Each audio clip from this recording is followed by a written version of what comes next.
Bonjour à tous chers amis, on se retrouve avec Jean-Pascal aujourd'hui pour notre 4e épisode de Cépage à la loupe consacré au Pinot Noir. Bonjour Jean-Pascal. Bonjour. On va parler donc aujourd'hui du Pinot Noir. Quand est apparu le Pinot Noir? Est-ce qu'on sait à peu près situé à quelle époque il est apparu? Oui, le premier pays où il est apparu c'est en Suisse, 1420, dans la région de Saint-Prex. Quel climat convient le mieux ce cépage? Alors le climat idéal pour le Pinot Noir c'est un climat froid, sec et assez chaud.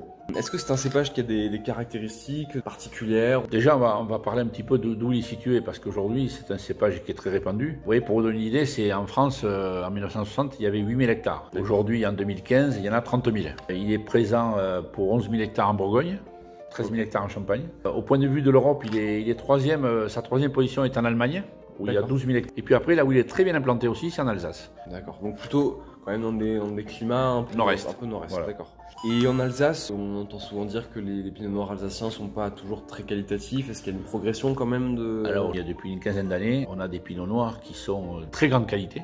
J'insiste parce que on a des pinots noirs aujourd'hui en dégustation qui passent au milieu de certains grands Bourgognes et c'est vraiment une qualité exceptionnelle. Alors maintenant, si on passe un peu à la partie saveur, arôme du pinot noir, pour un dégustateur complètement novice, à quoi est-ce qu'on peut s'attendre en termes d'arôme sur une bouteille de pinot noir? Quand il est jeune, on a surtout les odeurs de cerise noire, kirschée. Et dès qu'il prend un petit peu d'âge, on va vers le gibier, vers le sous-bois, le cuir.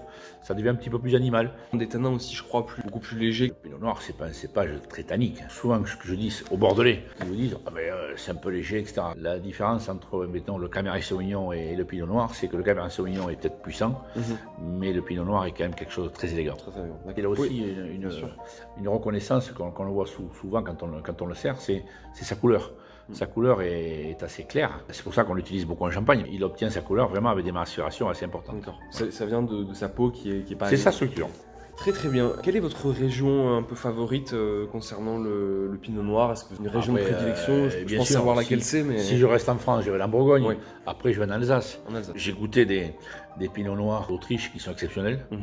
Là où il est roi aussi, c'est aux USA, dans l'Oregon. C'est vraiment un cépage qui est c'est le cépage le plus planté en Oregon. Il est présent aussi en Afrique du Sud, il a été très présent. Par contre, il a été supplanté par le pinotage. Pas si vous savez ce que c'est que le pinotage. Hein. Mais j'entends souvent parler, je crois que c'est un mélange entre de deux cépages. C'est un croisement entre le pinot noir et le cinsault. Je vous propose qu'on passe à la dégustation. Donc aujourd'hui, on va avoir la chance de boire un joli pinot noir de Bourgogne, un Morée Saint-Denis premier cru Clos des Ormes de monsieur Rémi Jagnard. Allez. On va tester ça.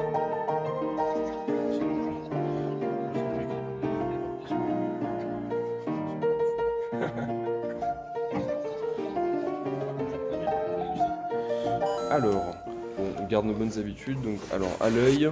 Vous voyez ce que je vous disais tout à l'heure, hein, la robe et la densité n'est pas très soutenue, hein, non, un rouge assez clair. C'est assez intéressant parce qu'on a quand même des reflets déjà d'évolution légèrement évolués. Hein, le disque est un petit peu orangé, donc il y a un signe d'évolution.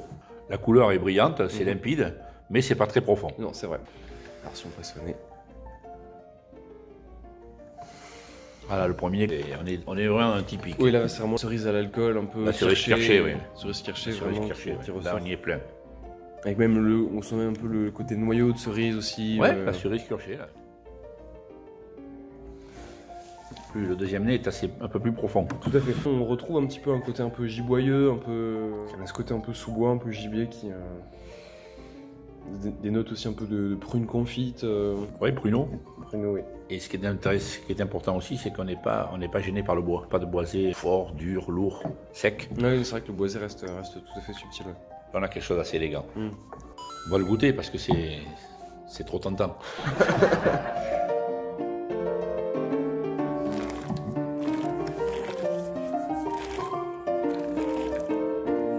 Alors, qu'est-ce qu'on a là? On a une attaque ample. Ouais. Elle tapisse bien le palais. Ouais. Avant qu'il y ait une certaine, je trouve malgré tout une certaine acidité, une certaine fraîcheur. Oui, parce qu'on salive beaucoup. Hein. Ouais. Ça, c'est un signe de fraîcheur et de vivacité. Ouais, donc ça, c'est très important. Vous savez que quand on salive, il y a quand même de l'avenir.